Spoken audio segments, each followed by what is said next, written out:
or Joseph if you prefer. I'm just over by Muskogee trails heading up towards the pond. And underneath the bridge here, there's some ducks, but I'm going to switch the camera around, but I don't know if you'll be able to see them. Let me know if you can see these ducks at all. I don't know if my camera can pick them up.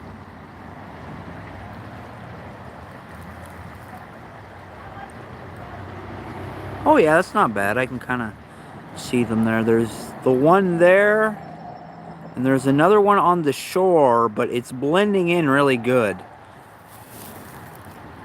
We'll just watch the ducks for a little bit because Hey there, Captain Canada here. We're just watching the ducks for a second before I carry on with my walk. I'm going to be going and doing some exercises once we get to the exercise equipment, but I just wanted to check out the ducks under the bridge here.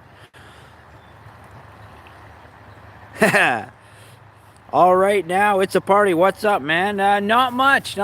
Just went and got something to eat, and am trying to get in the routine of doing a live stream just about every day. I fell off a little bit on the weekend there, but it's turning out pretty good. The ducks are right over there just across the way, but they're really hard to see. They blend in really well, you know. They got the good camouflage, so there's not too much to see here. So I'm gonna just carry on my walk, but I'm gonna film myself less, and I'm gonna show where I am a little bit more. Basically, I'll only film myself when I'm around other people and I don't want to film them, kind of thing. So let's go on our little walk here up to the pond, and then from there we'll go to the exercise equipment. I'm still figuring out some financial stuff. I just about made a poor financial decision and freed up a bunch of money I wasn't supposed to spend. But I decided to save that money rather than spend it. It was going to be my excuse to finally go see that Backrooms movie. But there's always the future, you know. It's nice to have things to look forward to. There's something else in theaters right now that I wanted to watch too. I gotta think about that for a second. Oh, I'm just gonna switch this camera around because there's somebody down the path. I just gotta put on my Captain Canada shades.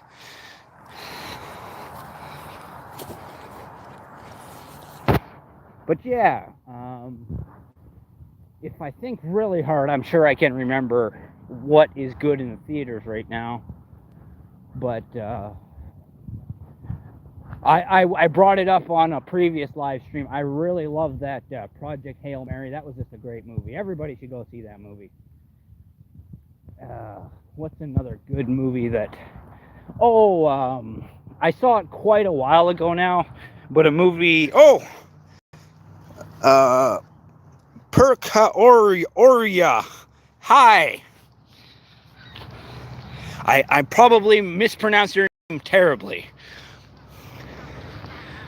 But yeah, a movie I saw like a long while back, I don't even know how long ago it was this movie called Warfare. It's a really good, it's an alright movie, but what makes the movie Warfare like an experience is the surround sound in the theaters.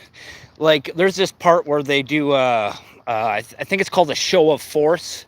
It's basically where they fly over an area with the jets to just kind of freak everybody out. Sorry, I'll slow down.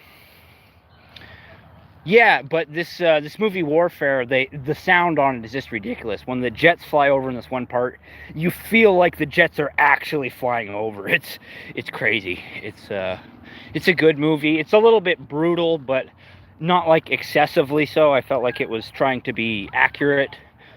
It didn't overly, didn't make the good guys unbelievably good. It didn't make the bad guys unbelievably evil. It was just a conflict. What's another good movie? Kind of a controversial movie a little while ago is, what was that Frankenstein movie called? The Bride, that's it. A whole bunch of people really didn't like that movie, but honestly, I kind of loved it. It was a lot of fun, and it was just like crazy fan fiction of Frankenstein kind of thing. It was just a little bit nanners, but it did kind of have me asking questions of, is the story of the bride set in the same universe as Frankenstein? Because I'm pretty sure the book exists, but also Frankenstein's monster is walking around, and they do that in a few adaptations of Frankenstein where it's fiction, it's not fiction. There was also a Jekyll and Hyde, or I think it was just called Hyde. It was like a Dr. Jekyll and Mr. Hyde series. Oh yeah, the original Bride of Frankenstein is really good and underrated. Even if you aren't a fan of black and white movies, go back and watch The Bride of Frankenstein. The whole "We Belong Dead" shouldn't just be a clip from Bride of Chucky, because they have a scene from Bride of Frankenstein in Bride of Chucky. She's watching Bride of Frankenstein in that movie, and so it references that one really great scene. But it deserves to be seen by itself. Yeah, Boris Karloff, that's right. Fantastic monster of a man. Oh, it's a little warm today, but it's not bad. I actually thought it was going to rain. I think I said that the last time I was live streaming around here. It's a beautiful day. I'll just show you what I'm looking at, because it's really nice right here. It's just green and lush and beautiful. It's nice. It's really nice. And I guess since I'm walking around the pond, I'll actually get a shot of the pond. There's usually somebody here fishing or something. Yeah, no, it's beautiful. But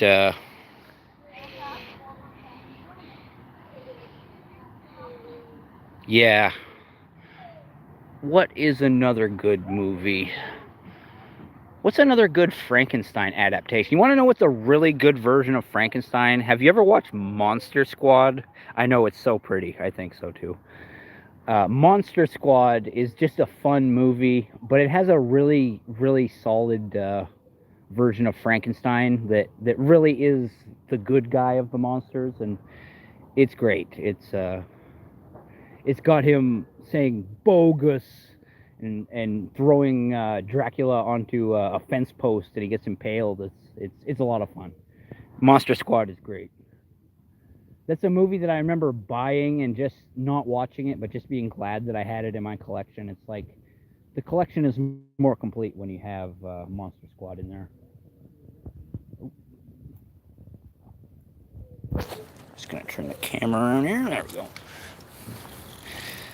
Oh, it is a really nice day. It's a little less busy today. It's not like there are people around, but I have seen it a lot busier here before.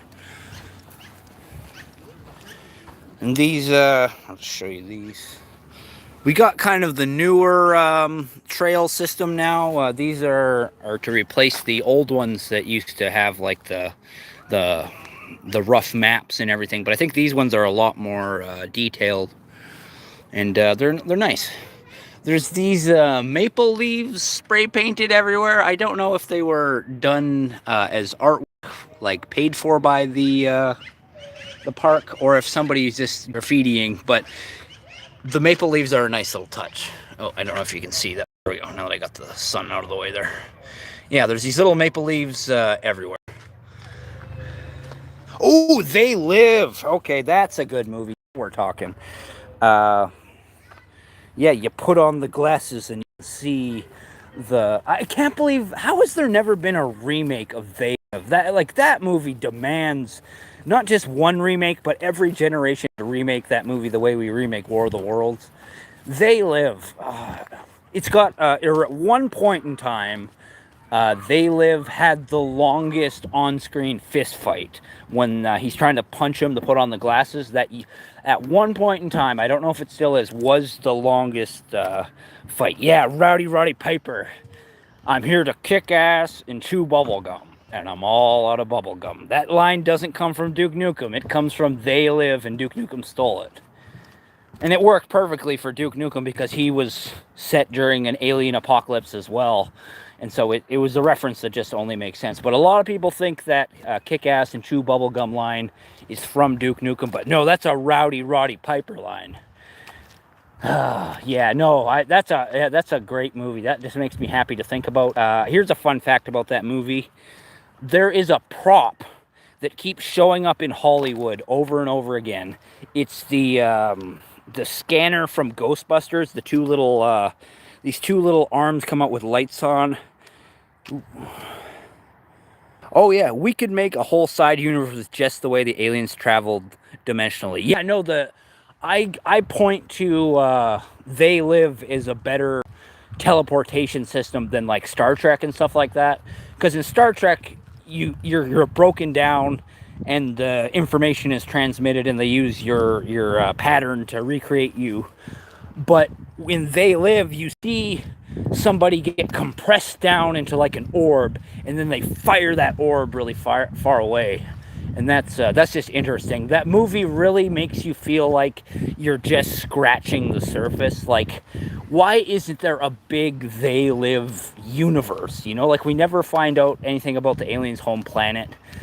We don't even find out what happens after the aliens were revealed, you know? Like, there's room just for a regular old sequel. Ooh, speaking of just really good sci-fi movies, does anybody remember a little called Alien Nation?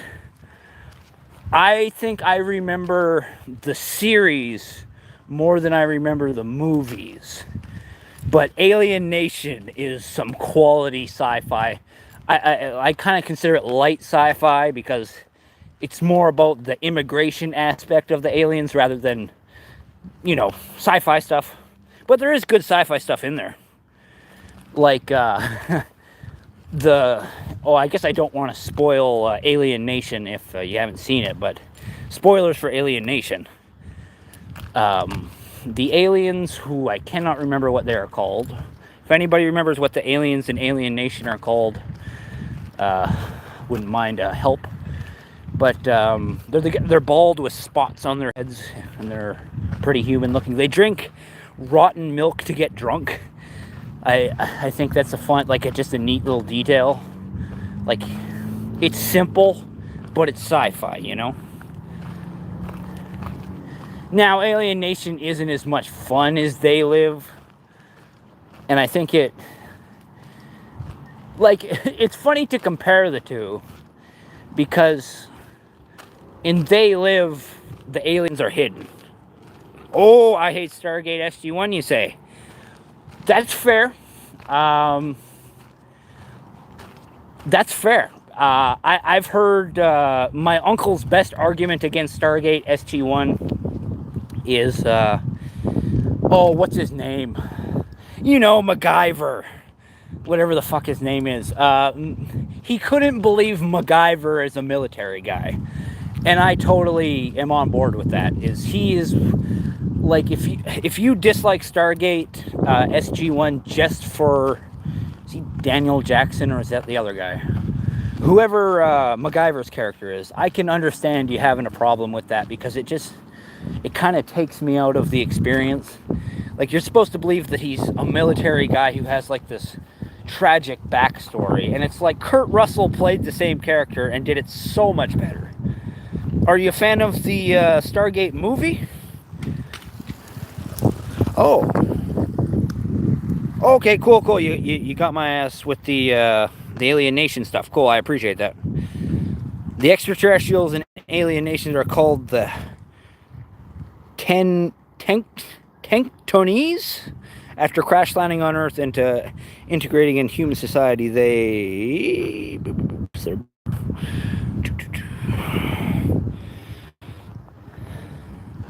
it seems to just cut off there. But I appreciate the information, specifically the Tenctonese. Huh, no wonder I didn't remember that, because that's quite the name. But yeah, I find it's interesting comparing Alien Nation and They Live, because they both really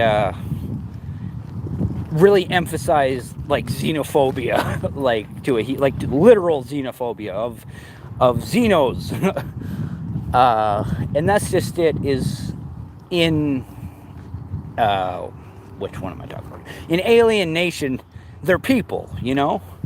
And in They Live, my problem with They Live, even though it's a great movie. Yeah, no, I will. Fair enough. The there are that's why I say They Live needs a remake so bad. Just make the aliens look better, and that upgrades the movie a whole lot. Because those aliens, those are some pretty shitty aliens. I'm not gonna lie. They look like masks. They don't look like, you don't really believe those are like a real thing walking around. But what I was gonna say, and I got distracted, but I'll try to stay on track. What I was saying is there is a Ghostbusters prop in They Live. When they're looking for Roddy Piper, when the aliens are looking for him, they pull out the fucking ghost detector, and it's like, oh, they're detecting Roddy Piper by his ghost. You know, everyone's got a ghost in them. But they used, it's not supposed to be a ghost detector, but it's supposed to be like some other sci-fi detector in They Live. But it is the same. It's not just a similar prop. It's the same prop. And they actually bring back that same prop for the new Ghostbusters movie, the Frozen Kingdom. And that piece of shit prop still looks just as haggard as it did in They Live. Every time this prop shows up in a movie, it looks a little bit worse, and it's really funny. It's got to be worth a lot of fucking money as far as props go, though, because it's been in so many movies. Just like the Drinking Birds. Oh, baby. Yeah, that's the thing that really stayed alive from They Live. I feel like They Live combined with what were those graffiti artist guys who did their version of Obey, and it was just like a picture of Andre the Giant's face and with the words Obey, and it's like, I can't help but think that, and I don't know the timing of that. I don't know which one came first. So it's possible that one was inspired by the other. But I was going to say something else about a prop, and I can't remember what it was. Oh, yeah. You know the movie Alien with Sigourney Weaver? There's the drinking birds on the table, you know, like the water drinking birds, the toys. Those same props, those same birds, the exact ones, from my understanding, were featured in the background in a science lab in Alien versus Predator. Yeah, that's just information that lies around in my brain. Yeah. And if you're wondering about other Alien props, I actually own a prop from Alien 3. Basically, they made this puppet that was puppeted by like 3 or 4 guys, and so it was this amazing articulate puppet.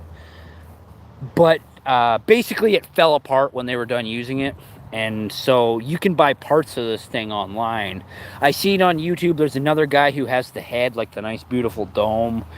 And then I have a leg. And as far as I know, those are the only pieces of this prop alien that exist out there. I imagine in some form pieces of them exist. But I don't actually know. All I know is I have a piece, and I'm pretty confident it is authentic, mostly because of its terrible condition. It would be very hard to fake. It's hard to fake garbage, I guess. Ooh, Clockwork Orange. That's an interesting movie. That's a movie where I don't even know if I would say I completely like that movie. I don't enjoy watching that movie, but I think the ideas in it are really, really intriguing. I just find the main character is so unlikable. It's very hard to go through that experience. But he's supposed to be the most unlikable dickhead in the universe, basically. And I find myself enjoying that movie when I kind of feel a little sadistic and I'm watching, like, you watch the first half of the movie and he gets away with everything, but then in the second half of the movie he's really, like, sure, society is doing him a great wrong and maybe it's immoral and inhuman, but he's such an asshole. I kind of don't care. I'm kind of like, yeah, maybe he deserves it. Like, it's a horrible thing because it could be used on other people, but I kind of don't have a problem with it happening to him. Even though at the end, it doesn't even end up working. He breaks through his mental conditioning, and it's like the moral of the story seems to be you can't stop evil, but I don't know. It's I find the name A Clockwork Orange is probably the most interesting thing about the movie, because to me that was just a weird way of describing a brain. The Clockwork Orange is the human brain, and we're going through the roller coaster of what happens in this person's brain and what has been done to his brain. And so it's a Clockwork Orange, and you're trying. That's just it. A Clockwork Orange is unnatural. An orange is a natural thing, but clockwork is something that you can tinker with. And so the idea that it's a clockwork orange is that we're tinkering with the natural in a very unnatural way. And it's just a great concept for a movie. It's another movie I don't know why has never been remade or a sequel made. I just imagine a sequel being made where I imagine, yeah, you can't fix what's broken. Yeah, no, that is very much the moral of A Clockwork Orange. It's like some people are just bad, you know? Because you could argue that if he was somebody who actively wanted to reform himself, he would be able to reform himself without this brainwashing and stuff like that. But, yeah, no, I think Clockwork Orange is a really good movie. It's just, I'm probably not going to watch it again, because it was like I watched it, I experienced it, and it still kind of lives in my head. And I imagine, like, if there was a sequel to A Clockwork Orange, I would watch it, but I don't know how you would do it. I'd kind of run it through my mind that it might follow, you know how the old man that wanted revenge on him, the one that tried to make him kill himself by playing the music? I think it should follow the bodyguard assistant guy of the old man. And it's basically that guy who is going to get charged with a whole bunch of horrible crimes. Aha, there is now this thing in the system that allows people to get away with horrible crimes, because all you have to do is be brainwashed, and then you can say you're cured, you're fixed. And wouldn't it be bad news for our main character if somebody else who had tried to do things to him now got off scot-free because, there's this system you can take, and before you know it, you're a criminal, and you're shaking hands with, who was he shaking hands with at the end of that movie? Was it the governor? Was it the mayor? I can't remember, but a politician was very happy to be seen with him, because he's like, oh, look at this reformed youngster who's been through this horrific ordeal and all that. Yeah, that's like the shitty thing at the end is like he gets to be the victim. Like, I would argue the ending is terrible, because like I just hate endings where the bad guy gets away with things. But at the same time, it accomplishes a lot. It basically by just having him imagining two girls wrestling naked, you realize that he's busted the conditioning in his brain. That he couldn't have those urges anymore. But no, he figured out a way. He got through the conditioning. And it's, in a way, it could be seen as a triumph of the human spirit, but a total failure of the system. Yeah. But like I say, the only way I can really enjoy A Clockwork Orange is just watching the parts where he's basically having a terrible time. Like, he meets his old friends, and they're cops now, and now they're gonna beat the shit out of him. And he goes back home, and they have someone staying at the home who is a better son to them than their actual son has ever been. And there's these moments that are supposed to feel so wimpy and pitiful, because anytime he even tries to fight or stand up for himself, he gets physically ill and sick. But I never feel like, am I actually, the question I have about The Clockwork Orange is, are you actually supposed to feel sympathy for this garbage human being? Because if you are, I think they failed at that. I never, ever felt sympathy for that dickhead, ever. He was just an asshole. But I've been wandering around the exercise equipment for a while now, and I'm just now realizing I forgot my Dollarama phone stand, so I have to kind of figure out something here. I think I can prop it up with my bag. I prop my phone up with my bag, and I can use that as kind of a tripod. Yeah, let's give that a shot, because I want to do some exercises. And the last time I did these exercises, I didn't have lunch or anything like that, so I'm interested to see what a little extra food will do for me. Yeah, so I'm gonna just get my shit together, and I'll just show you the different exercise equipment we're at right now. This is the one that I want to use here. And the thing that I'm actually wondering is, because you pick up the levers and it lifts up the seat, right? Like you're picking up the weight. But what I'm trying to wrap my head around is, I'm looking at this thing. Do you think it uses like a lever and you're not lifting your whole body weight, like it's like a jack, and it's actually like, let's say I'm lifting half my body weight or something like that. I don't know. I have no idea. But it's also this nifty little unit. I have used it before, but I think the reason why I don't is that's a solid metal seat there, and that's a little hard on the ass. And this one also has a solid metal seat, but I'm not like pedaling, and so I feel like my ass does a lot better. But yeah, let's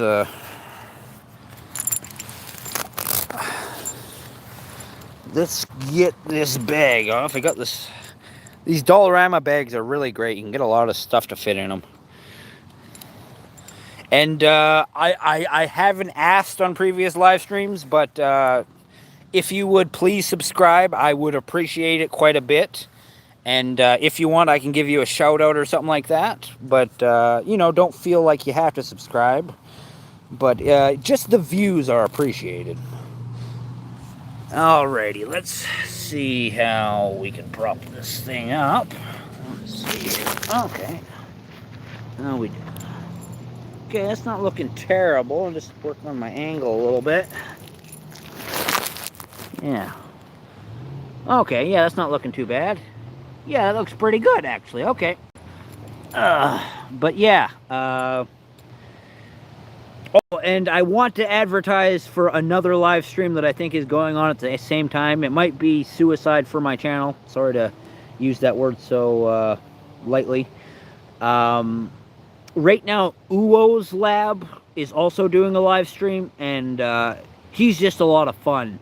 So if you wanted to take a break from me and check him out, or take a break from him and come check me out, you know, I would love to be a part of the same audience, or have some of the same audience, because he's just a lot of fun, you know. So if you go and check him out, I hope you come back. But if not, I understand. He's more interesting than me, I think. But I'm going to do more exercise than him, so that's how I'll beat him, huh?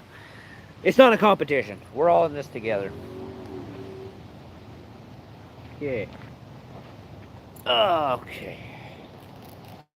See if we can do more than 15. Okay, here we go. 1, 2, 3, 4, 5, 6, 7,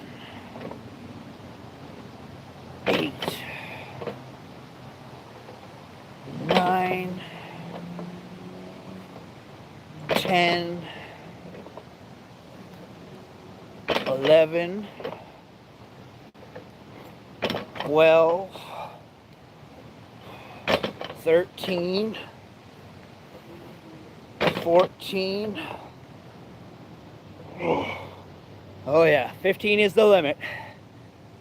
We're gonna hold it.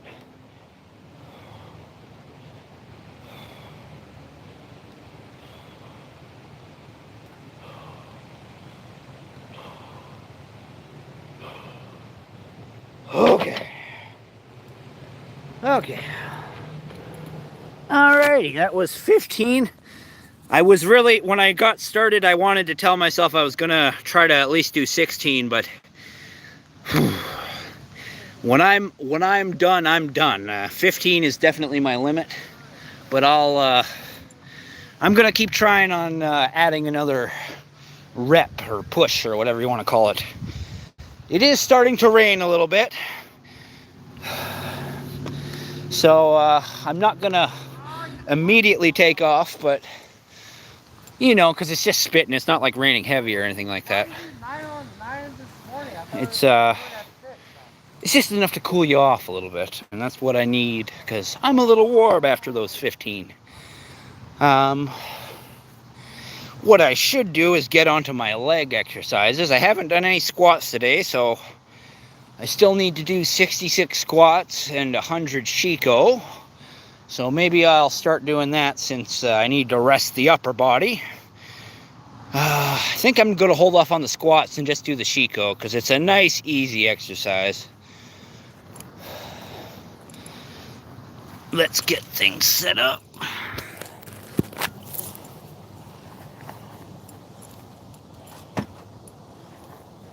Alright. Now I'm going to be doing these exercises, but I'm pretty sure I'm doing them a little bit wrong. What I'm going for is the sumo wrestler stomp, you know, that they do before the matches and everything. That's called Shiko. And I like that exercise because it works your hips, it works your back, it works your core, works everything right down to your feet. And it's a nice light exercise too, but if you want it to be a little bit heavier, all you got to do is stomp harder. That's how you can amp up the difficulty. So here we go. 1, 2, 3, 4, 5, 6, 7, 8, 9, 10, 11, 12, 13, 14, 15, 16, 17, 18, 19, 20, 21, 22, 23, 24, 25, 26, 27, 28, 29, 30, 31, 32, 33, 34, 35, 36, 37, 38, 39, 40, 41, 42, 43, 44, 45, 46, 47, 48, 49, 50. Okay. That it's a pretty light exercise, but once you get to 50, you feel it, you know, like it does burn some calories. I could probably go longer, but I just wanted a nice light exercise. But next I should probably get to the real squats. I'm a little overdressed today. I'm underneath my work pants, I'm actually wearing sweatpants. Don't ask me why I decided that. It wasn't a thinking decision, it was a rushing decision. Canadians be doing some crazy shit. Yeah, man. What do you think of my Canadian Shiko? It's not quite as good as the exercise that the sumo wrestlers do, but it works the thighs a little bit. If you think that's crazy, you should tell people about the pallet that I carried 50 miles. That's what I'm really trying to spread the word about. I like that comment though. I just appreciate someone commenting on what is happening and it looking ridiculous. That's fine. I kind of expected there to be somebody viewing out of context wondering what the hell I'm doing. Exercise, that's what I'm doing. All exercise looks silly if you don't know what you're doing. And like I said, I think I'm doing that exercise a little bit wrong, so it probably looks a little extra goofy. But yeah. What should we? Yeah, let's do some squats. It's squat time. Yeah. Every day is leg day. I did 3 hours. Let me show you my tiptoe exercises. I don't do these on weekdays, but I want to show you what I do on the weekends. Now, might not be able to see that. I'll have to turn the camera around for this one. 1 second. Okay. Okay, like just standing on the tiptoes. On Saturday, I did that for 3 hours. And that's kind of bare minimum for me. I'll do it for like an hour and a half or something like that. But it's just not enough of a burn. But you stand on your tiptoes for 3 hours. Your feet and your, what do they call it? Your calves can really feel it. More so your feet. And that's what I try to do. I stand on my tiptoes for a couple hours every week. Oh, all good, man, all good. Sorry, I was eating a taco. That's all good. Everybody's got to eat. But I was just saying that I stand on my tiptoes because people kind of wonder how I do all the walking that I do. And the secret to not getting sore feet, like ever, is giving yourself sore feet in your exercises. And the way I give myself sore feet is I stand on my tiptoes, and I stand on them, and I like watch TV or watch a season of something on Netflix, and I just let the burn happen. And you can change your position, you can move around, you can do squats, you can walk around, just don't set the heel down. That's my big exercise for the weekend. But I only did 3 hours on Saturday, but I actually did no tiptoe exercises on Sunday, which is a no-no. I should be doing tiptoe exercises Saturday and Sunday. So I'm slacking a little bit. And I didn't do my regular exercises on Friday because I was carrying the pallet. And ideally, I'd like to do exercises and carry the pallet, but one or the other to me is reasonable. But yeah, it's time to do some squats, okay? We're halfway through the Chico, but we need to get started on these squats. So let's do some flat-footed squats. Let's say we'll do 20 flat-footed squats and 13 tiptoe squats. If you don't consider either of those proper squats, I don't know what to tell you. It all counts for me. As long as I'm going up and down, I count it. So let's do some squats.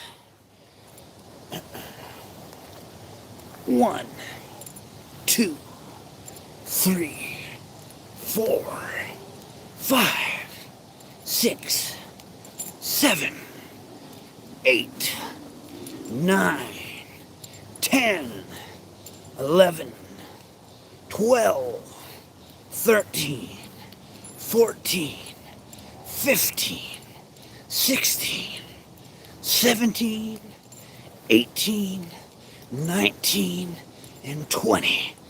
Oh. Whew. Yeah.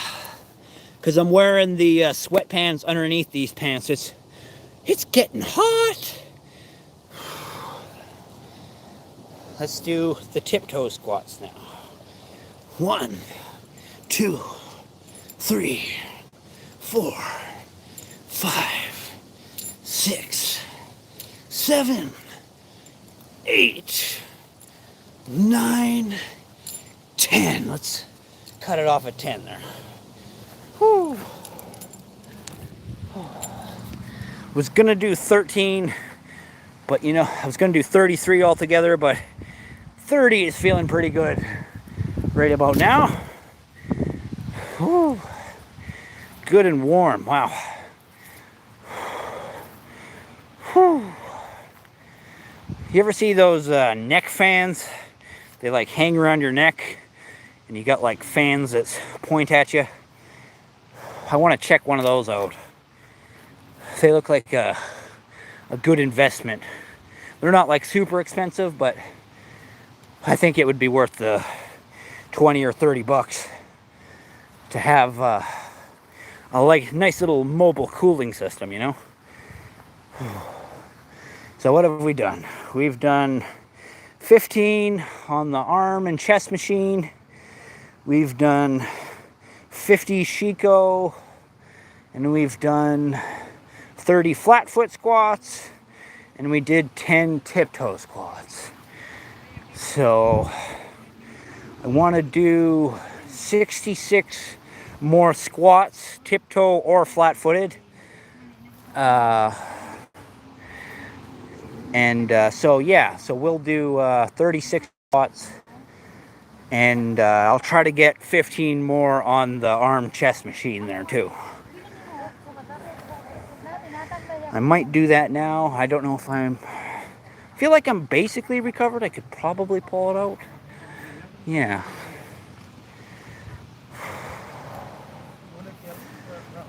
Well, the fact that I'm as warm as I am tells me that I probably should wait a few minutes. Whew. What I really like to do is when I have extra water to spare, I like to just dump it all over myself. Just soak everything right down. It's a lot harder to overheat that way. Whew.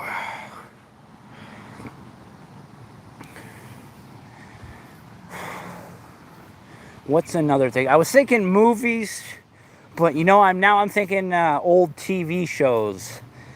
I'm Canadian, so I have a couple of shows that I don't know if the rest of the world got to see them. Does anybody remember the shows Goosebumps and Are You Afraid of the Dark? Because I think the thing that stands out the most, or what really stands out about those two series, is just the opening credits. If you grew up watching it, you probably remember those opening credits. Whether it's the G from Goosebump creeping around, making things spooky, or it's that clown in the opening credits of Are You Afraid of the Dark? Those are just memorable things. And I think a lot of the times I think I'm remembering a Goosebumps episode, but it's actually an Are You Afraid of the Dark episode. I can't even... Oh, yeah, okay, Slappy is Goosebumps. You know, the puppet. He was just as freaky as Chucky ever was. And if anything, I feel like there's a little bit of inspiration from Slappy the puppet onto Chucky the killer doll. Because, I mean, they're both redheads, aren't they? But maybe that's just a coincidence. What's another good Canadian show? Just another show. You ever watch The Littlest Hobo? I find that show so fun. It's such a goofy... I don't even think that show's Canadian, actually, but it might be.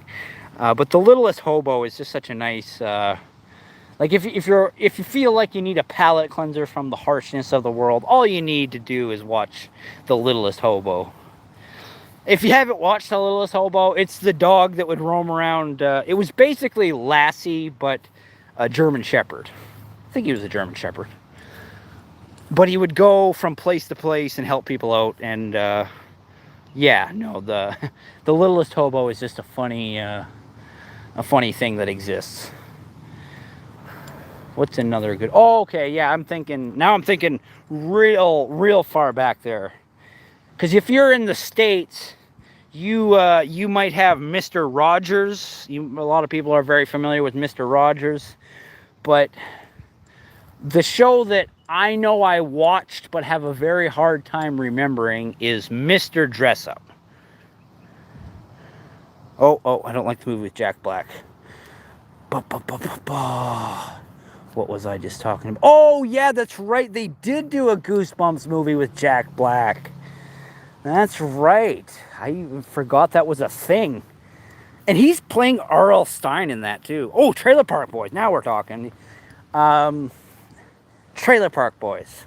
Where do you go? Like, that's a Canadian show that everybody knows. That... There's also a lot of stuff... oh, X-Files was filmed in Canada? I didn't know that. That's interesting. But... if you like Trailer Park Boys, you might want to check out their YouTube stuff, because they do a whole shitload of stuff on YouTube, and it's pretty good. But yeah, X-Files being filmed in Canada, I wasn't aware of that. But you'd be surprised what is filmed in Canada. I believe the first Rocky movie was also not Rocky, Rambo. The first Rambo movie was filmed in the Rocky Mountains, I believe it was. But Trailer Park Boys, I want to talk about them a little bit. Ricky-isms, Sam Squanch, and all that goodness. I was, I love the Trailer Park Boys. It's just one of those things where some stuff hasn't aged as well as other stuff. And I think what is really amazing about the Trailer Park Boys is that it's incredibly ahead of its time. Like, everybody always says, oh, it's The Office. This show is like The Office because they talk to the cameras. But I think Trailer Park Boys was doing that shit before The Office was, so it's the Trailer Park Boys thing, not The Office thing. Um, what to be said of... Okay, I find it really funny what actors don't stay the same in the Trailer Park Boys. Because obviously Ricky, Julian, and Bubbles, and Corey and Trevor and J-Rock, and a lot of them stay the same. But then there's what's Ricky's daughter's name? The kid. What? Whoa, I just have to picture Ricky saying it, but it's not coming to me. Yeah, I cannot remember the name of Ricky's kid. But Ricky's kid and her mother are constantly changing actresses. And it doesn't, like, completely take you out of the show, but when you're trying to believe that this is an actual documentary being filmed, it might take you out just a little bit. But it's all good. I mean, it's just such a classic, like when they're going into the meat department with the fake presents and they're like stuffing them full of meat, and then they're coming out and the security's like coming up to them and they're like, these are our presents, you have no right to look in them. It's just fun. Like, and it's one of those things, like when I was growing up, oh yeah, the actor who played Mr. Leahy, he actually has been to Grand Prairie. Leahy and Randy have been to my hometown here.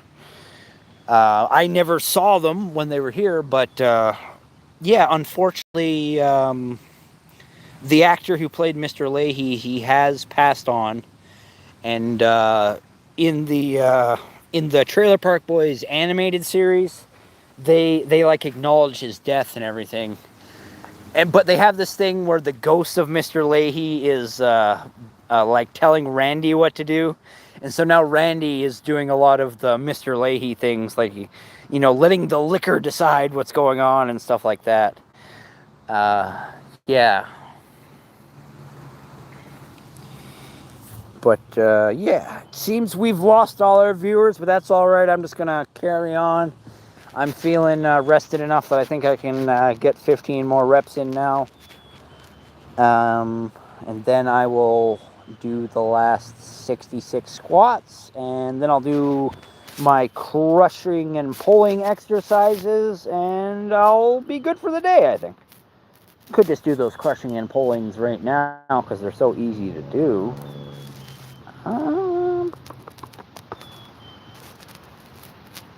No, I want to do 15 first because this will, if I do my crushers and pullers, that'll wear out my arms a little bit.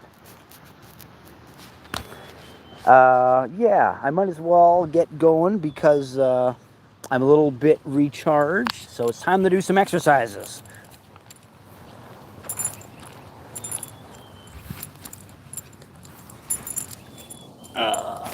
It's okay that I got no viewers. That happens. It's normal.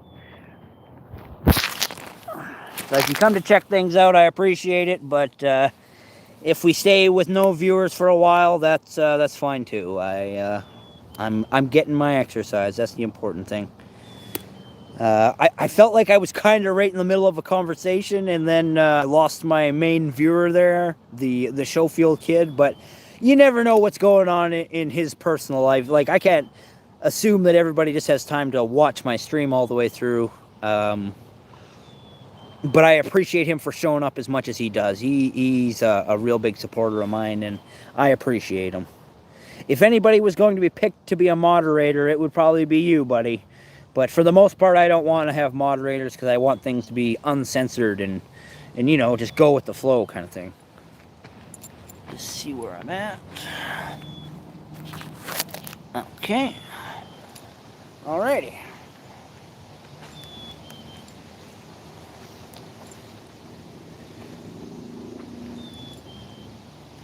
We still have no viewers, but let's get going. I think we're charged up enough. Might change. Let's change my grip. Sorry, I just keep watching to see if there's a viewer. But it's, oh, hey, we got a viewer. Let's get pumping. 1, 2, 3, 4, 5, 6, 7, 8, 9, 10,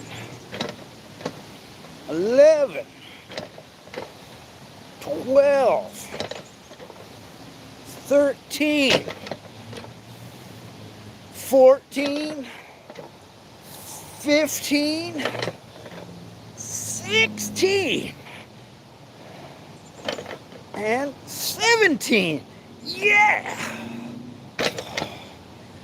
I didn't hold it very long at the end, but we got 2 more reps in. Oh, it's all good. It's all good, brother. I understand you got to do what you got to do. He's just feeding the rabbits. Whew. But yeah, I managed to get 2 more reps on that. That feels like progress to me. So I'm going to get to the squats now and get them all finished off. And then I'm going to do the crushers and the pullers. And then I think I'll be good for exercises for the day. So let's get to the squats and finish them off there. I just need 36 more squats and I'll be done. Okay, here we go. 1, 2, 3, 4, 5, 6, 7, 8, 9, 10, 11, 12, 13, 14, 15, 16, 17, 18, 19, 20. Whoo! Feeling the burn now.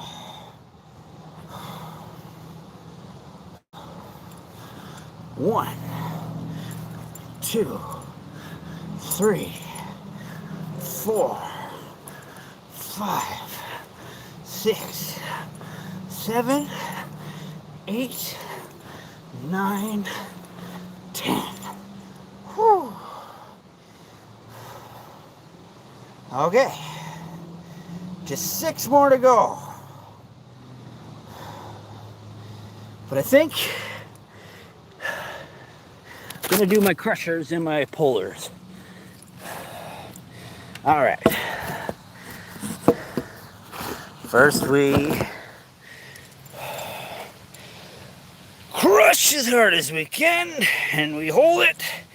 2, 3, 4, 5, 6, 7, 8, 9, 10, 11, 12, 13, 14, 15, 16, 17, 18, 19, 20, 21, 22, 23, 24, 25, 26, 27, 28, 29, 30. Okay. Oh, shit. Okay. And now we do the same thing, but in reverse. We pull as hard as we can. 1, 2, 3, 4, 5, 6, 7, 8, 9, 10, 11, 12, 13, 14, 15, 16, 17, 18, 19, 20, 21, 22, 23, 24, 25, 26, 27, 28, 29, 30. Whew. Whether you're pushing as hard as you can or you're pulling as hard as you can, it's a good exercise, and you don't have to change it as you get bigger or smaller. It scales for how big you are, you know? Maximum is always your maximum, but whew, that's how I try to build my upper body endurance, is by, well, seeing how long I can push at full strength, and I find 30 seconds is a good place to call her quits. But I did used to do it for a minute, but fuck, it's hard doing it for a minute. Let's finish off these last 6 squats just to get her done with. 1, 2, 3, 4, 5, 6, and we're done. Okay, beautiful. Whew, it's good to be done. Whew, I am very, very warm. Oh my God. Feels like a good time to just walk. So that's what I'm gonna do. Let me show you the beautiful trail. These are the Muskogee trails. They go around for many miles. But I'm just walking on the grass right now. It's a beautiful day. It's a beautiful day.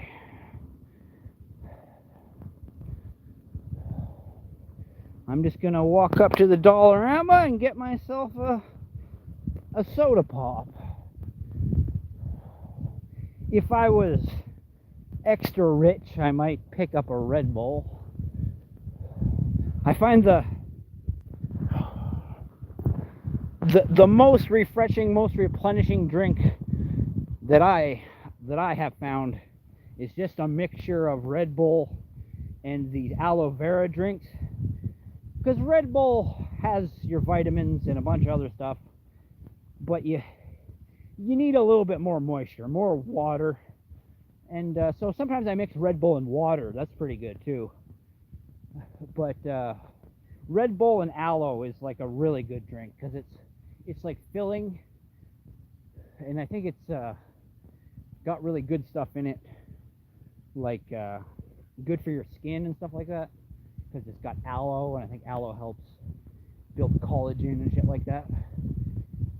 Oh yeah, this is I'll show you some more exercise equipment we got along the trails here. There's these over here. There's like a rowing machine and some kind of an exercise pedal machine, and it's the same kind of thing. You pull your own body weight. It's kind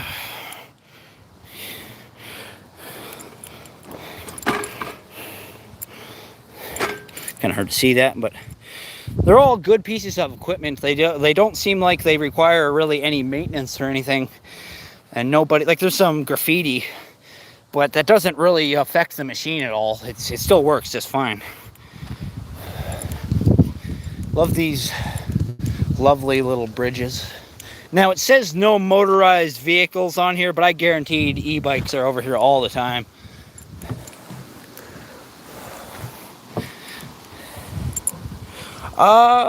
I'm not a big fan of fishing. I'm kind of a wuss. I just feel bad for the fish. I don't mind fishing, just like catch and release, but I don't like whacking the fish, you know. But fishing, I find, is a very relaxing thing to do.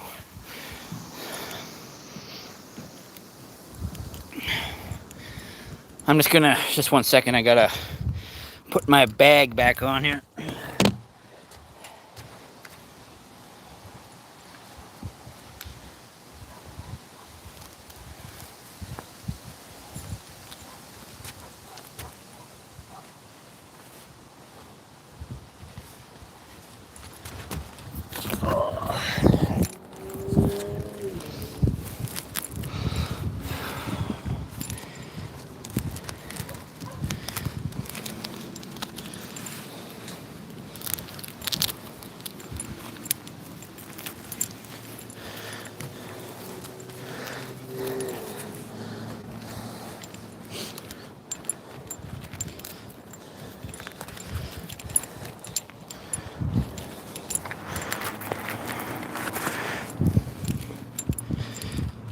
Oh, hey there, I just got my bag back on. I had to take a break for a second there, but I'm back. We've come up to some more exercise equipment here. I think this is a step machine. Let's see.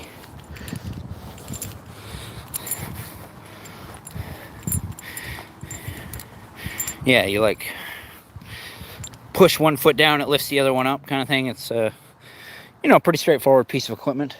Now this is as much as it is a piece of equipment, it's not necessarily a machine per se, but you pick yourself up on this thing and you can stick your legs out, and yeah, I'm sure if you hold that position, that'll give you some serious burn there. I'm not quite ready for this one, I'll just say that. Oh yeah, you just do the catch and release. That's kudos to you. That's I think it's better to let the fish live, you know. Sorry, that's just my alarm there.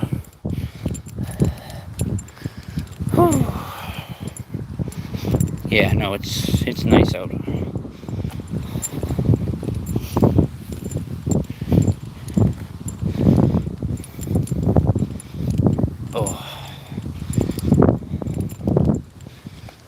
Oh, isn't that nice? Somebody left extra garbage bags here.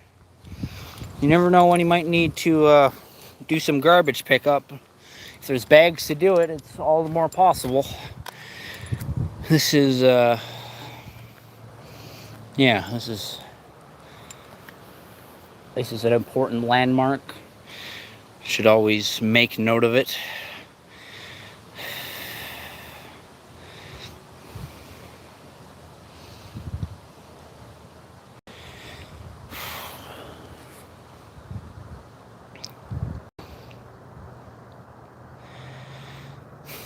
Not much to be said about that, just more attention needs to be brought towards some of the wrongs in the world.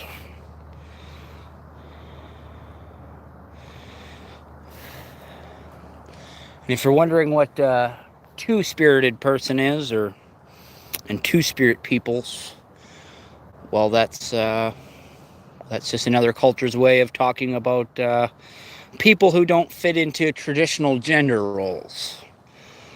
And when you have a culture that's based primarily on man and woman roles, you'd have these people who could fit into multiple roles, like they had multiple spirits, two spirits.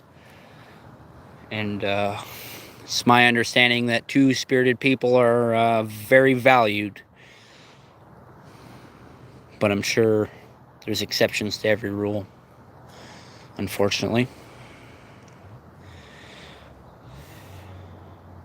But yeah, I just wanted to get a shot of the Spirit Sisters rock because I think it's a very important subject that people understand that Indigenous people are not always treated very well in Canada, and that's a shame. So yeah, I'll just try to get a good shot of this rock whenever I can, because it is here for a reason. Yes, actually, I will show you a statue. What Schofield Kid just commented was too much lost knowledge, especially with the native cultures. Yes, that is very true. There's actually a statue up at the university that is specifically about that, the lost culture and lost knowledge. It is a really nice statue, so I think that'll be my next destination. Let's go check out that statue. It's just around the corner, actually. From my understandings, it was originally a wax sculpture that was turned or was redone in bronze. And now the bronze statue sits as a more permanent reminder of things that unfortunately don't have permanent reminders. It's interesting trying to commemorate something that is lost, because by the very nature of it being lost, it's hard to pin down. It's hard to speak of it in any major sense. There's just a class over here. I want to be quiet when I'm going by.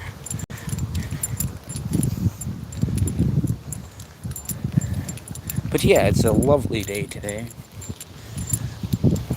It's always really nice around the university here. This isn't the statue I was talking about, but I'll show you some of the other statues they have up here. I remember seeing these when I was a little kid, and I thought they were, well, just really interesting, and just I really like the whole faces, like in the place of a face, it's a hole, and it kind of makes them look like a stick man. But it's just a really nice statue.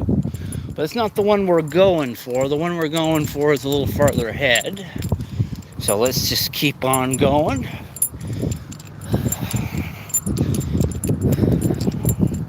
This university has held up really well. It's all brickwork and everything, but none of it's really deteriorating. There's almost no repairs or anything like that. It's just a really well-made building. Oh! Schofield Kids says, we have quite a few preserved burial mounds where I am, and I love going to them. Well, that's good. You know, you should appreciate what you can. You know, what has been saved should be celebrated, and that which is lost should be mourned. There's another statue right here. Still not the one I'm talking about, but I'm sure it's another very nice statue.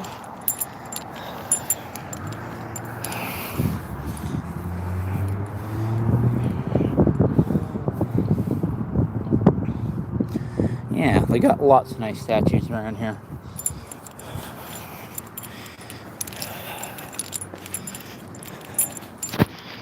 Let's see here. Here it is. Here's the man I'm looking for.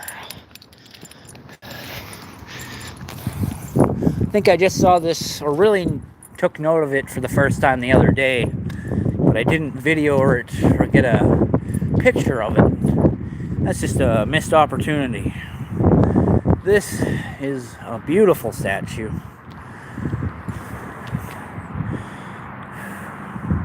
It's just really well done.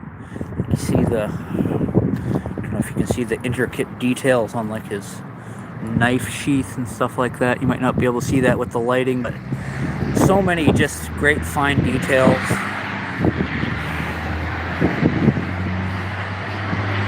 But I'll just read the plaque they have here.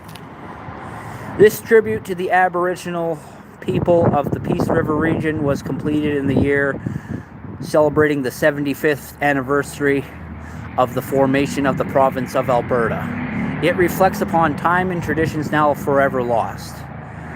The sculpture was originally created in raw wax and donated to Grande Prairie Regional College in 1980 by Rudiger Schmidt, a part-time student in fine arts. The work was cast in bronze in 1981 with the aid of a grant from the Grande Prairie 75th Anniversary Committee and a matching grant from the 1980s Alberta Advanced Education Endowment Fund. Yeah, so a couple different groups worked together to get this statue here, and I think it's a great piece of work. Try to get it from all angles here. It's just really nice.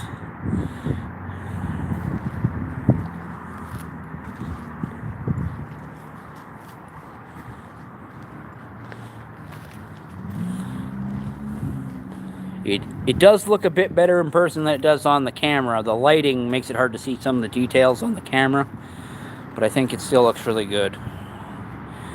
Yeah.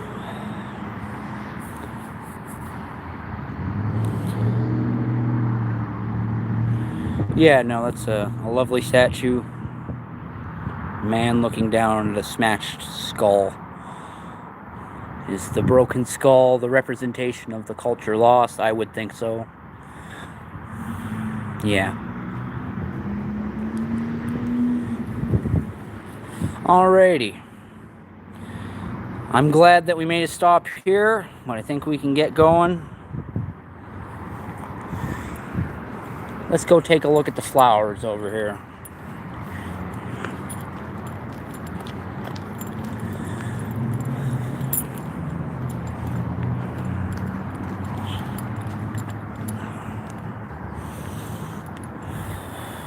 Looks like they could use a... Oh, no, they've been watered. I was thinking they were a little dry, but I can see moisture there. Ah, yes. Makes sense. Loss of the great buffalo. Because, well, in trying to attack the native peoples, the buffalo were attacked because the buffalo was one of their main food sources. And so, yeah, the loss of the buffalo is a perfect representation of the cultures lost in the formation of a country. Specifically our Western world, be it Canada or the United States, we're both pretty guilty of that.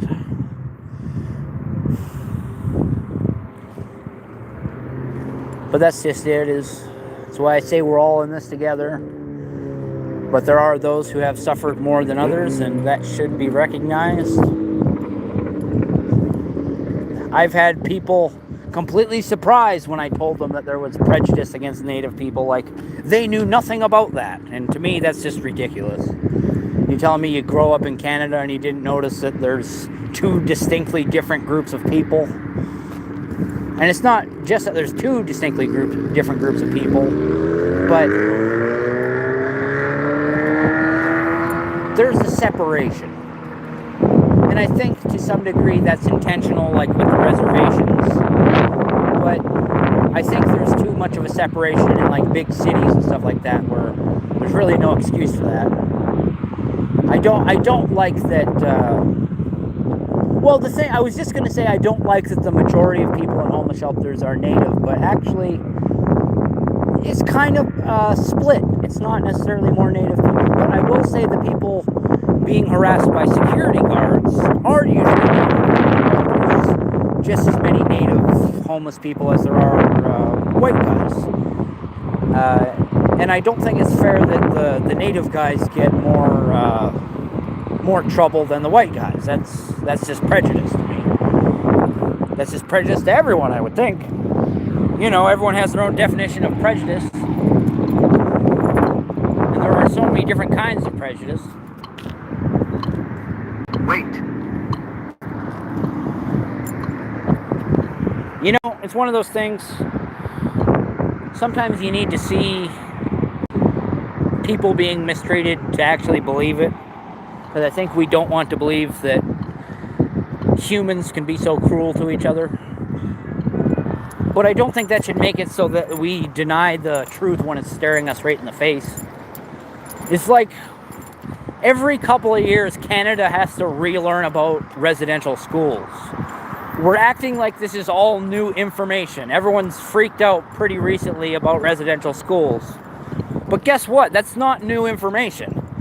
They were teaching us about residential schools when I was a kid. They have these Our Heritage commercials. They're for Canada. There's one about Terry Fox. There's one about how Canada was where the Underground Railroad used to end in the slave days. We used to help freed slaves. But there's also an episode or a segment of Our Heritage that taught us all about residential schools. And I'm just as guilty as everyone because I grew up watching that. And still, when I was told about residential schools a couple of years ago, I took it as like it was new information. And that's just kind of sick in a way because I was taught those things. I know people who were taught those things growing up. Every generation is taught about this shit, or at least to some degree they are. But yet it's like we get so traumatized by it, we can't comprehend it. And it's pathetic because the people who are actually traumatized by it are the people who went through it, not by the white guy who's shocked by residential schools shouldn't really be that traumatized, but there is a level of serious shock when you look at your country that you love so much. I wear my Canada flag cape and I love Canada and all that, but to think that my country abused so much of its own people is not something I'm going to deny. I think that would be a much bigger stain on the country than just pretending everything was all right. Or, I'm saying that backwards. Pretending everything is all right is what would be the bigger stain on the country. Yeah. But, I do kind of want to keep things lighthearted, but I don't mind talking about serious stuff like that. Like, I mean, my fiance, she's Native, and she has a lot of things to say about these subjects because it affects her personally, and she grew up with people who went through the residential school system, and even was part of the school system itself. You know, like there were Native people that worked in the residential school system as well. And so they were abusing their own people. But I'm not saying that washes the hands of anybody else in charge. I'm just saying that there were people involved in many different levels. And it's a great trauma to everyone. And I've been down to, I lived up in Chete, the reservation that used to be called Assumption, but it's called Chete now. I've seen the residential schools, and now they use them as like storage buildings. They don't get rid of the schools. Oh yeah, that's a really good point to bring up too. Never mind all the systematic abuse and all the things we brought in, just the diseases that were brought in by us. That's what the Schofield kid is saying is, what about all the natives that disappeared just because of the new diseases brought to the New World? Entire tribes never known, gone in the blink of an eye. Yeah, that's just it. We are only registering what we kind of comprehend or acknowledge, when there could be so many more tribes and pieces of culture that were lost that we don't even realize. The unknown unknowns are horrific, just as the known knowns are horrific. And then there's the known unknowns, where we know there's some stuff we're forgetting, but we don't know how bad it is. But what I was saying there about the residential schools was, if you don't think they were something horrific, then tell me why those schools were made without windows. They don't even look like barns. Barns have some kind of an opening. These residential schools in Chete are just big long halls with a door on the end.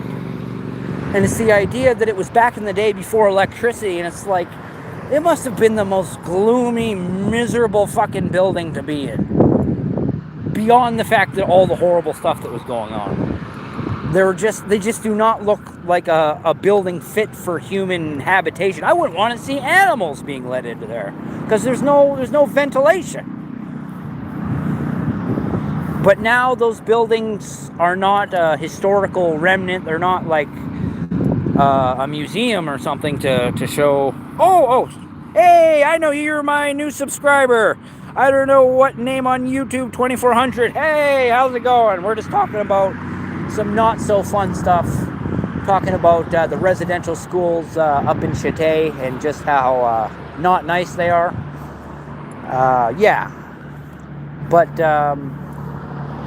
that was kind of all I wanted to say about it, is that those buildings are just by looking at the buildings, you can see that there was not a lot of love and care taking place in those things called schools by those people called nuns or whatever. Like, yeah, no.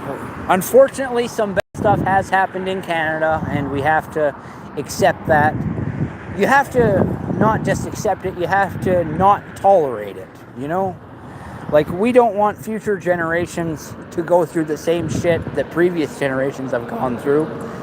Every generation should acknowledge the hardships, celebrate the fact that they've been through the hardships, but try to make it easier for the next generation, unless it's something that is completely necessary. And that's where everyone will come to arguments, because what's necessary for one person seems totally overboard for another. Like, there may be families that think hunting is like a rite of passage, where growing up you need to learn how to hunt, otherwise you're not a man, or or otherwise, if like you're not fully developed if you haven't started hunting.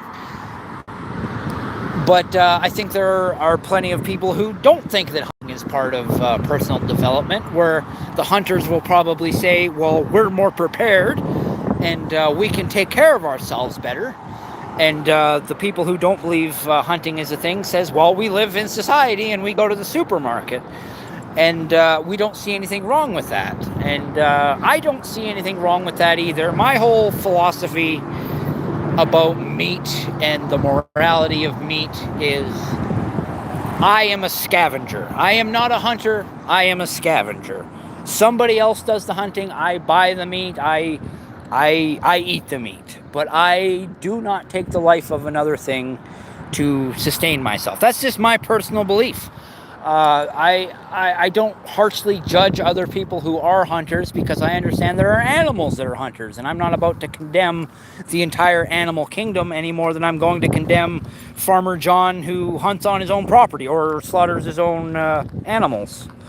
But there are arguments to be made of the immorality of raised meat, where it's like the animal isn't wild and it's just raised for the purpose of being killed, and maybe that's wrong, and I will listen to those arguments. But I'm also a product of our society, and I live off meat at the supermarket, and I do believe that farmers often care quite a bit about their animals, and I don't think it's just so simple to say that, oh, well, they kill it, therefore they're evil. It's not that simple. But at the same time, if you see things black, we had a slight disconnection there, but I'm just rambling. Morality of meat, and I don't have a hard stance on it one way or the other, but I appreciate people that do have hard stances one way or the other, and I think argument and conversation is just one of the things that makes society great. The fact that we can have completely different belief systems, and we can come from different cultures and backgrounds, and we can still agree to disagree sometimes. It's not always the fact that we come together on things, it's the fact that we don't that is really amazing, not just for democracies, but just all societies in general, you know? Like, we're in this together. It just doesn't seem like it sometimes, because some people had a better start, you know? Like, I as a white man in Canada have some advantages that a native person doesn't have, because there are people who are prejudiced and will judge me based on my skin color and judge them based on their skin color, when in reality I grew up with native friends and white friends, and I see fundamentally no difference between them. They are all people, you know? Oh, the Schofield kid says I can't be vegan, bacon is too good. I love meat too, you know, like I'm never gonna kill a pig for the sake of eating bacon, but that bacon is already in the store, man. So I am a scavenger, and I will scavenge that which is already dead. And I see no immorality in that, because there are animals that are scavengers. I am just as the crow and the ant and you know, the wild dog that picks apart some meat that has been left to die or left to rot somewhere. I would prefer fresh meat from the store. I don't really want to eat out of the garbage. But hey, I'm not going to lie. There have been scenarios where stuff was going to the garbage, and I was the reason why it didn't go to the garbage, because I was like, I'll take that, you know? Like, I see great immorality in letting food go into the garbage. So much food is wasted. It is ridiculous how much food is wasted. Like, I've worked at the Prairie Mall, and now more recently I now work at Co-op, and it's the same thing. Co-op is much better for not wasting food. They do have places they donate a lot of their old food to, but a lot of stuff does go to the garbage, and it is a big, big waste. And I'm the guy they tell to throw the stuff out, and so every once in a while I kind of dip into the, like, they want me to throw away 6 jars of pickled eggs that are perfectly good. Well, I'm gonna make sure at least 1 or 2 of those jars doesn't make it in the garbage. And I still feel guilty for the ones that do go in the garbage, even though it is my job to do that. I think it is fundamentally wrong to waste food. It is unacceptable. It doesn't matter that I'm paid to do it. It is an unforgivable sin that I throw food in the garbage. Even though I would lose my job if I tried to keep all the food out of the garbage. But I accept that's part of the job, is committing this horrible act. I hate the fact that I have to throw away food, and then later that month I'll be like, God, I'm hungry. God, I'm hungry. I wish I didn't throw out those fucking pickled eggs or whatever. Oh, hey, I know I already said hi, but hi, how's it going? I don't know what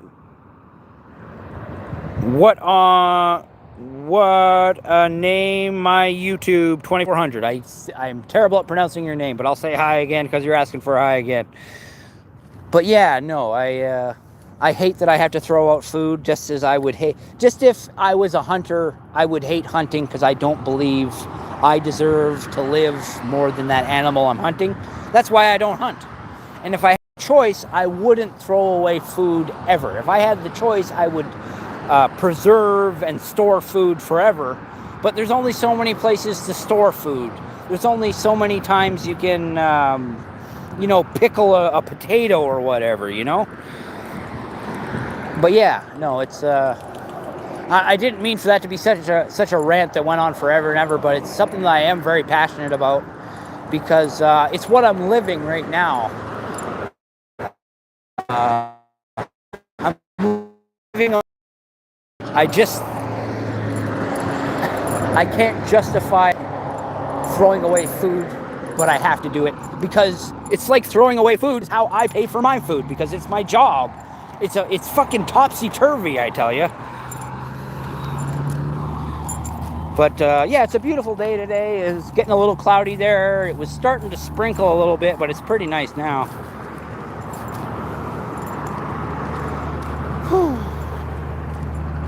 That's why I say go to your food bank. Even if you're not doing really bad for food, go there and pick up a loaf of bread every once in a while because a lot of bread goes to waste. And don't you want to save a couple bucks on bread? Or get a free pie or something? They're giving away stuff all the time. And if somebody doesn't pick it up, that food goes to waste. And food shouldn't go to waste. Not if you can avoid it. Just for a little extra protein, I picked up a couple jugs of almond milk at the food bank today, and I don't regret it. I have a job, but you know what? It doesn't always pay the bills, So I don't feel bad for going to the food bank. It's just a way to get a few more calories in you. And I think people shouldn't be ashamed to accept help, especially when that help is just gone to the wind if nobody takes it, it's just wasted. Where at least a lot of the stuff that co-op isn't selling, it doesn't go to the garbage, it'll go to a local farmer or something to feed their pigs. And it's like, yeah, it's better than it going to waste. But it's one of those things. Everything you could ever need is in the garbage. Right now, there's a guy, I believe down in the States, who was begging to have the rights to go through this junkyard because he had a hard drive with a bunch of Bitcoin on it. And it's a lot of Bitcoin right about now. It's a lot of money. It's like billions or something right now. But the hard drive is in the garbage. And so, but they don't want to let him look for it because they're like, nah, we can't let you do that. And it's like, why not? It's billions of dollars. He's offering like a huge chunk of the money if they'll just let him look for it. And people are like, nah, you should, we don't want to let you do that. And it's like, why? Well, just let the man dig in the garbage.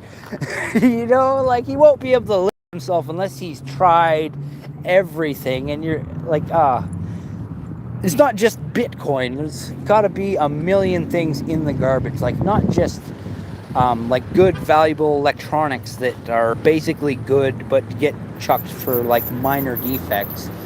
But I'm talking like money, like just people throw money out by accident and it adds up, whether it's coins or lost dollar bills. So much is in the garbage. It's just and raw resources. All your raw materials are already processed and made into the final product. Some of them just have to be broken down and recycled into new products. Some of them don't even have to be recycled. They just have to be used. Like there's so much of the world is in the garbage. It's ridiculous. But I'm gonna just turn off the camera for a second here because I'm gonna go into Dollarama. Seems like a good time to take a break because we don't have any viewers at the moment. That's okay. I was kind of rambling about garbage. It's a good a time as any to take off. Hey there. I'm done rambling about garbage. I'm just going to go into Dollarama here. I'm just going to shut the camera off. I'll just be a second.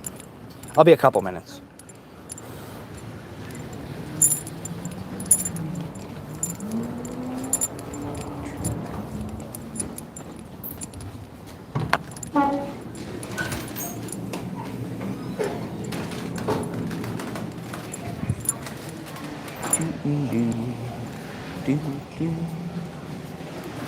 Let's see. Really tempted to get a Red Bull.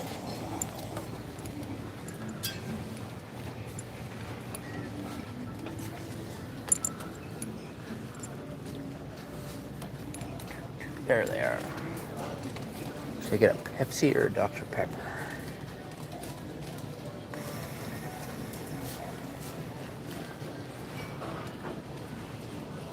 I'm gonna go Dr. Pepper.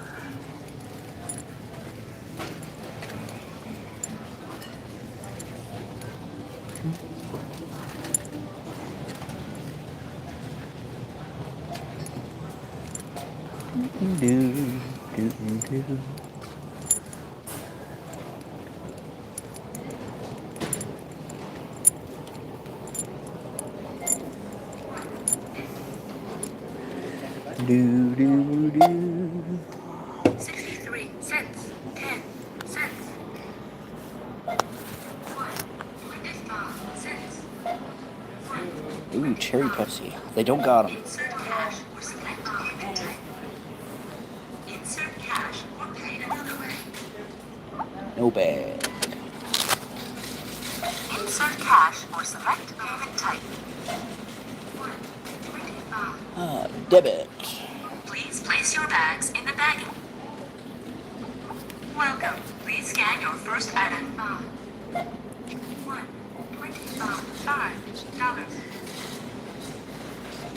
$5. $1.25. Please wait for assistance.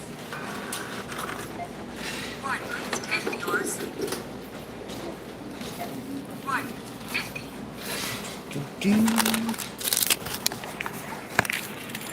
Please wait for assistance. Thank you for shopping at Dollarama. Unfortunately, they did not have cherry Pepsi. Otherwise, I would have gladly taken that suggestion. That's kind of the problem with Dollarama is Dollarama has the good prices, but they don't have a great selection on soda. So sometimes you're lucky if you even get anything that has caffeine in it. Sometimes you get there and it's all 7-Up. That's the worst. So they didn't have cherry Pepsi, but they did have Dr. Pepper. Yeah, I know. Now that you mentioned cherry Pepsi, I could really go for one of those right about now. Cherry Pepsi or maybe a vanilla Coke. Yeah.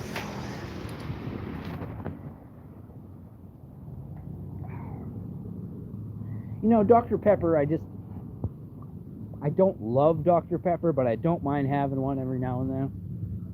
They're kind of really their own thing, you know? But yeah, I'm gonna just head back towards the university there, and I'm gonna kind of make my way home. I gotta go home and do some lawn mowing. I was gonna do it the last couple days, but it's been raining. Yeah, the old formula vanilla Coke in the glass. Yeah, that was way better. Because it seems like whenever they bring stuff back, it's just not the same, you know? What was the other flavored cola?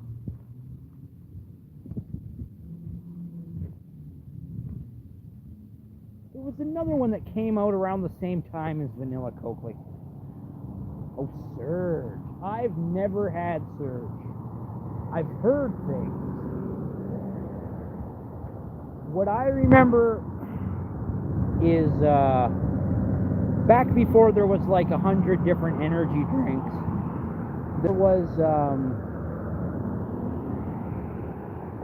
an energy drink that had, you know, on firecrackers there were those little devil faces that were all over. I don't know if you know what I'm talking about. On firecrackers there used to be these little devil faces all over it, and this energy drink had the same fucking logo that was all over firecrackers, but I can't for the life of me remember what the hell it was called. I think I've only drank it once, but I'll never forget it. The original formula Surge was the best.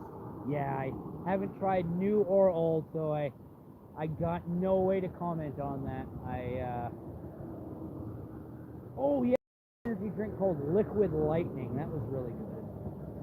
But the one I missed the most that I used to drink so much was, do you remember Superstore's energy drink that was called Red Rain? I don't think it was just from Superstore, but at Superstore you could buy 1 liter bottles, where other than that you could just get little like Red Bull sized cans. I used to love buying those 1 liter bottles, and I would chill them and drink them like they were a bottle of fine wine. Oh man, I miss Red Rain. That was a quality energy drink, I tell you. Just tasted good.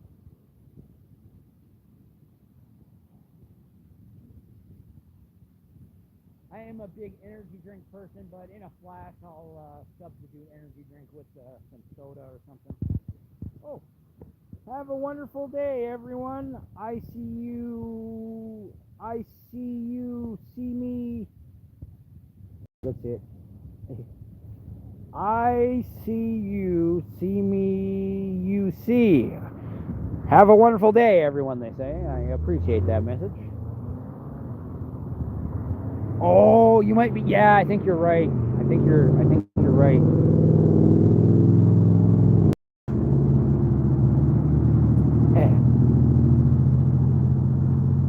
I guess I got his name right. Yeah, no, it's a lovely day out here. I'll show you where I'm walking. I'm not walking anywhere super pretty, but then you can see where I'm at. If you're from Grand Prairie, you might recognize the layout of things. Otherwise, there's not really a whole lot to see. It's not a particularly pretty area or anything like that. But yeah, maybe I'll go back into movies a little bit, because we were having the White Clear Jolt Cola was nothing to mess with. I'll take your word on that. Everybody's always talking about the White Monster all the time. I don't drink none of the Monsters that are sugar-free, and they have so many freaking sugar-free ones. I accidentally grab one sometimes, because I go to grab one of the new flavors and I don't realize, oh, this is a sugar-free one. I'm not like a big health nut or anything like that, but I can't help but feel correct when I say that fake sugar is not good for the body. I just do not like zero sugar stuff, and it's fine if you think differently. That's all good. I appear to have lost all my viewers. Apparently, sugar-free soda might be a sticking point for some people, but if you drink sugar-free stuff, I got nothing against you. I just personally think it feels like poison in my body. Like when I drink sugar-free stuff, it just don't sit well with me. It's not like I get sick. I just don't like it. Like I don't like it on a deep inner level. Like I don't feel satisfied. Oh, hey there. I appreciate you still being there. I don't drink any energy drink. That's good. You know, it's a good thing not to get started on the first place. But at the same time, I'm a big fan of them, and I drink them quite a bit. And I think people kind of over-criticize them sometimes and act like they're the most worst thing in the world when I think it's about moderation, you know? Because when I'm doing like heavy exercises and stuff like that, if I'm going over 10 kilometers, I don't mind drinking a Red Bull. I don't feel like I'm overdoing it. But I also feel like it wouldn't be impossible to do the same amount of exercise just drinking Coca-Cola or something just with a little bit of caffeine. That's just my what's your guys' opinion on caffeine? Is it good? Is it bad? Is it kind of neutral or it's good as long as you don't take too much? I feel like caffeine used to be like a big evil thing, and now people point specifically at Red Bull and don't really talk about the caffeine.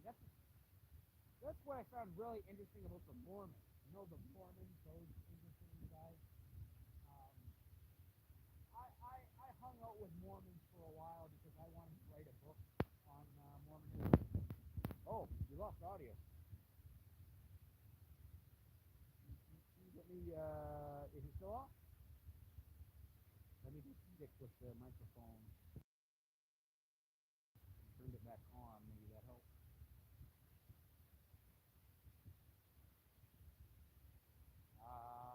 Can you hear me?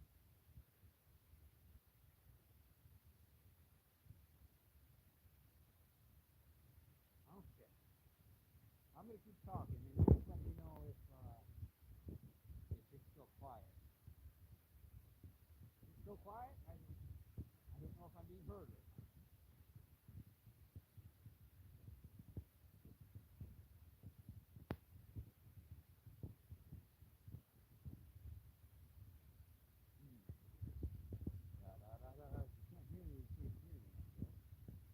Let me know if you can hear me.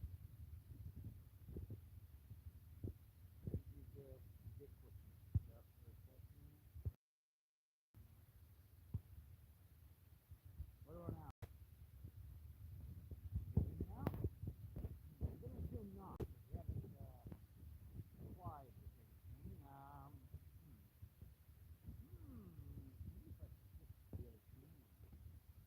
What about now? Can you hear me now?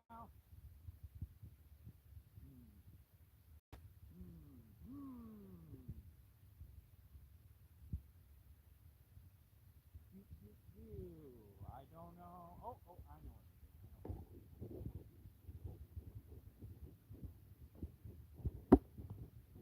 I'm gonna get my other phone out.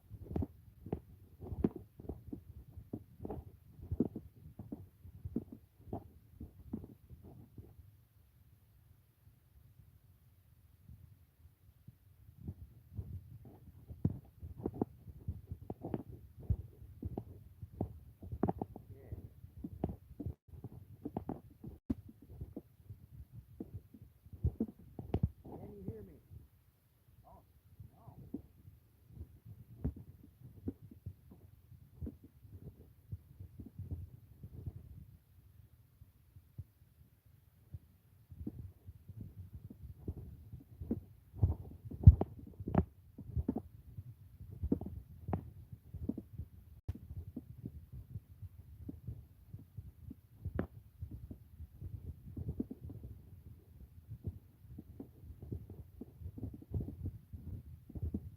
Hello. Hello. Oh, I heard that. Hello. Okay. You apparently are getting audio. Oh, I might have just been covering the microphone. I think that's all it was. Oh, I might have just been covering the microphone. I think that's all it was. Oh, I might have just been covering the microphone. I think that's all it was. Whoa. I'm holding the phones too close together. We got an infinite echo. I'm holding the phones too close together. We got an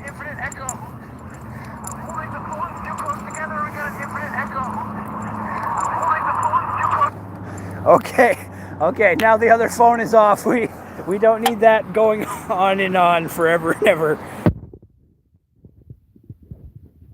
Yeah, that's all it was. It was just the way I was holding my phone. My pinky was just covering the mic, and I just took me a second to realize that.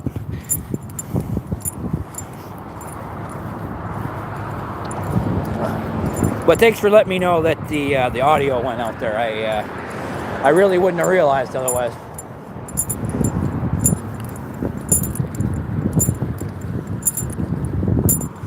Oh, it's a lovely day out here. I tell you. It's not like too hot, but it's nice and sunny out. That's what I keep trying to tell people. Your shadow just looks so much better with a cape. Or at least I think mine does, anyways.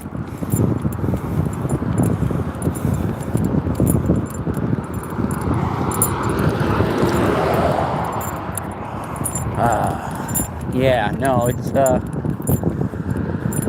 I've been pretty lucky because you know, I wear the cape and everything, but I don't devote a lot of my time to like doing patrols. There's a lot of people in the real life superhero community who, well, they put a significant amount of time to patrolling their neighborhoods. And I do want to be a presence in Grand Prairie, but I don't want to just be looking for trouble. If something goes down, I will take action and do my best to help, but I don't want to be out just looking for trouble, you know? But there have been times when I regretted not doing that because here, right around this time, as far as I know, the authorities are still looking for our local villain, which I normally don't use that term because it's a hot button term, villain. But this guy was attacking old ladies with a pipe, and so I think he's earned the title pretty good. But the authorities have no leads on this guy or anything like that. So it's like they're letting people know that there have been an incident and stuff like that, but it would be nice if there was a little bit more of a police presence in town, because right now we're actually transitioning from the RCMP to our own city police. And so we still have RCMP officers, but we're getting more and more of the city police, and the idea is that the RCMP will eventually hand off things to the city police. But it's not looking good for them right now, because there's this guy who can just ride around on his bicycle whacking people with a pipe, and apparently there's no stopping him. And if I'm going to give shit to the police, I got to give shit to myself. Like, I mean, Captain Canada, I have been doing my whole pallet carrying thing and raising awareness for suicide prevention, but that doesn't really help the old lady who got hit in the head by a pipe. You know, like, that's where I should have been going around looking for trouble, because I could have been a witness to that, or I could have even maybe prevented somebody from getting hurt. I also could have been hurt myself, but that's just a possibility. But if I was out looking for trouble, like patrolling my neighborhood or the Muskogee Trails where it happened, it could have made a difference. I'm not saying I definitely would have made a difference, but I know it didn't make a difference with me not patrolling. Yeah, so I do feel, I don't know if responsible is the word, but I do feel personal guilt for not being there for the people of Grand Prairie when they might have needed me, you know? I was off doing my thing, and in that time, somebody got hurt pretty badly, and it sounds like this guy's basically just going to get away with it.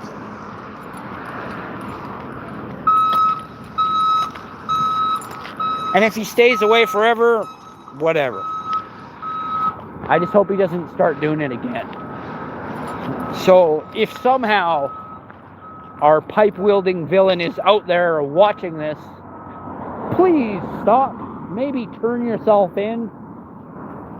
It would maybe help heal some of the damage you've done. Because you didn't just hurt one person. You made a bunch of people think that Grand Prairie wasn't a safe place to be. And that sucks. And not only that, you didn't just make people think that, you made it a true thing. It really wasn't a safe place to be in Grand Prairie. And while you're out there, why would anybody think that it is safe? You know, like you've already whacked somebody in the head with a pipe. So please, Mr. Pipe-wielding dickhead, sir, fellow human being, can you please not harm people anymore? Captain Canada would really appreciate it. Or if that's not good enough, stop it, asshole. Yeah. What else do you say?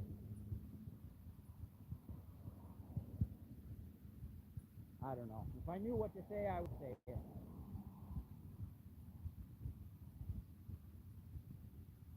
That's why I don't carry mace on me. Although people would wonder, well, isn't this a perfectly good reason why you should be carrying mace? And that's fair enough. But when somebody has a tool like that, they potentially are going to use it. And I think that just leads to a lot of problems. Like, if anybody knows of Phoenix Jones, the most famous real-life superhero, they'll know that pretty famous for going a little nuts with the pepper spray, and I just don't think it's a good look. You know, I think a lot of the times you can solve a situation without pepper spraying people, and I would be pretty stupid to be carrying around pepper spray because I'm asthmatic. And pepper spray would wipe me out pretty bad. So if anybody wants to know what Captain Canada's kryptonite is, it's probably mace. Because my asthma does not do well with things that irritate the breathing. So I would be carrying around my own kryptonite if I was carrying around mace. I just don't want to be carrying mace. I am considering making up a foam shield because in May I got into a couple altercations. In both of those altercations, I could have been helped by having something to put in between people to like stop them from fighting. But I want it to be made out of foam because I don't want to accidentally hurt anybody with it or have someone punch it and hurt themselves. I want it to be totally safe. You know those foam gym mats or floaty mats? I'm thinking something like that. I'm thinking 2 layers of foam and a layer of like screen mesh in between. Because if somebody did pull a knife on me, I would like to have something that could actually stop it. And then it gets, but then I always go overkill. I always think bigger. And it's like, well, if I want to have a layer in between the soft knife, why not have a layer in between the soft bullet? Maybe I should order up another titanium plate. And then I think about how much that costs, and I'm like, oh yeah, that's right, I can do that.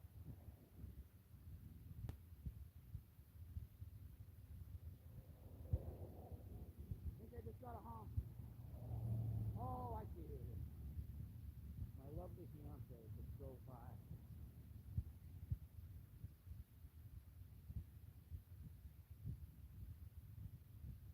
If you're wondering why she's not on the live streams with me, she just doesn't really want to do the whole putting her face on video thing right now. I know one day in the future we'll probably be doing stuff together, but a lot of the time she's behind the camera. For those of you who don't know, my fiance was the one who did all the filming for carrying the pallet to Beaver Lodge and back. And that went pretty good for the most part. She was just following behind me in her vehicle with her four-way flashes on. But apparently a bunch of people were complaining about us being on the side of the highway because RCMP came and told me to get off the side of the road and move it into the ditch, as it were. Oh, I think I might have had the microphone covered again. But yeah, no, she made a fantastic camera lady. It's just at a certain point there, we had to change our plan a little bit. And so from there, she kind of had to film from different angles and stuff like that.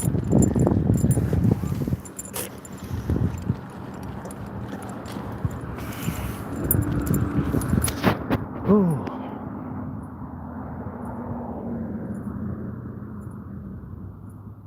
We seem to have lost everybody, but that's okay. That's okay. I'm gonna just sing for a little bit. Oh, I'm just singing in the rain. Just singing in the rain. What a glorious feeling. I'm happy once again. From just singing in the rain. Woo. I'm out of bed. It's a little warm.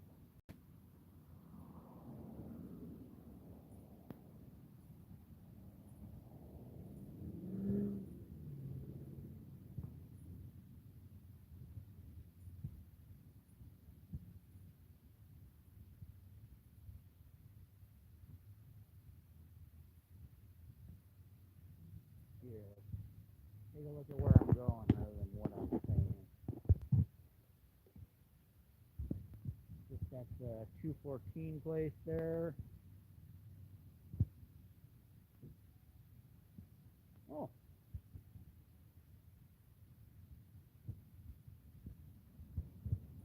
Oh, I guess. Well, I guess I'm driving, so I gotta go. Talk to you guys later. I know. I even told the live stream that. I did. You were my first honk I got all day.